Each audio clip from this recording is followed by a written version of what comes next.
Assalamualaikum warahmatullahi wabarakatuh. Selamat berjumpa lagi dengan saya, Kris Kuntadi, praktisi keuangan negara.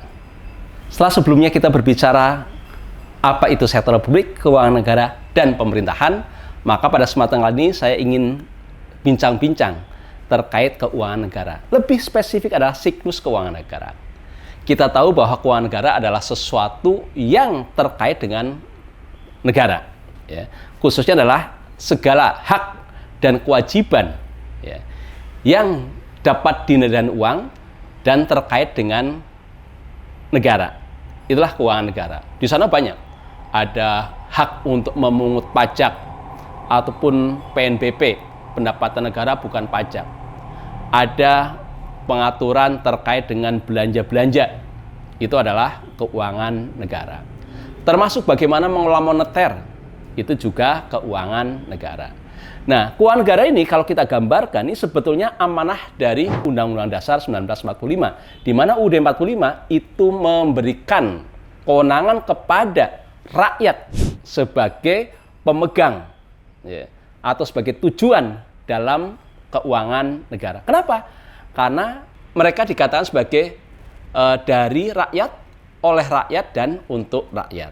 Ya. Tapi tentu rakyat tidak bisa mengelola sendiri, ya. Maka dia memilih wakil rakyatnya, yaitu yang ada di DPR, DPD maupun DPRD.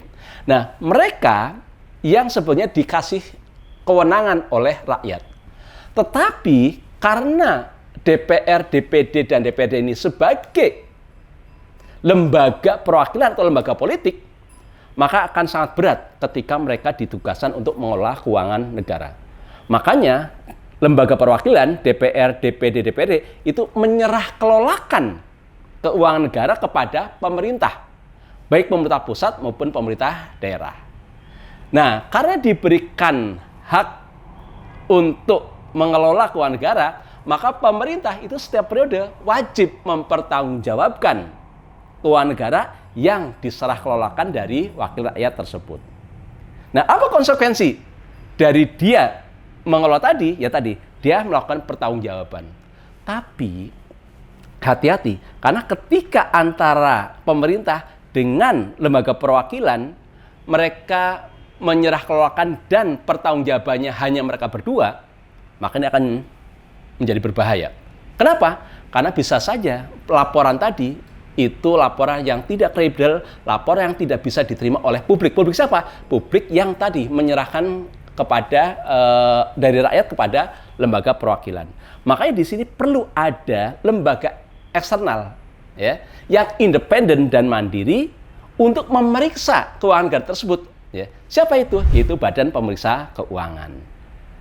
Saya berpengalaman sebagai auditor BPK lebih dari 20 tahun, dan di sini BPK akan melakukan audit atas atau melakukan pemeriksaan atas pengelolaan dan tanggung jawab keuangan negara. Dan ini undang-undang yang melandasi BPK untuk melaksanakan audit tersebut. Tentunya setelah melakukan audit, dia akan memberikan laporan, ya, kepada pemerintah untuk apa? Sebagai bahan masukan. Makanya isinya adalah rekomendasi. Itu satu. Kemudian karena dia juga punya keterkaitan dengan legislatif, maka BPK juga menyerahkan laporan hasil pemeriksaan atau LHP kepada DPR. Untuk apa? Sebagai bahan pengawasan legislatif kepada pemerintah. Nah, nanti akan berbeda nih. Apa bedanya pengawasan dengan pemeriksaan? Ini bahasan yang menarik yang mungkin kita bisa bahas di kesempatan berikutnya.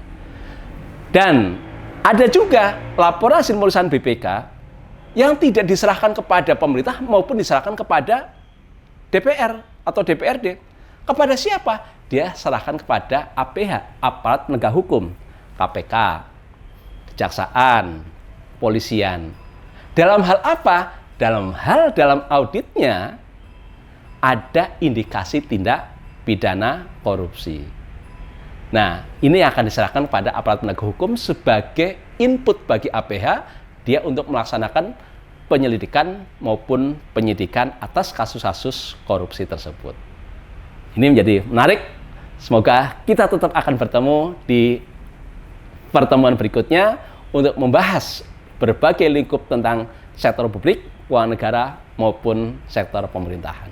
Terima kasih. Assalamualaikum warahmatullahi wabarakatuh.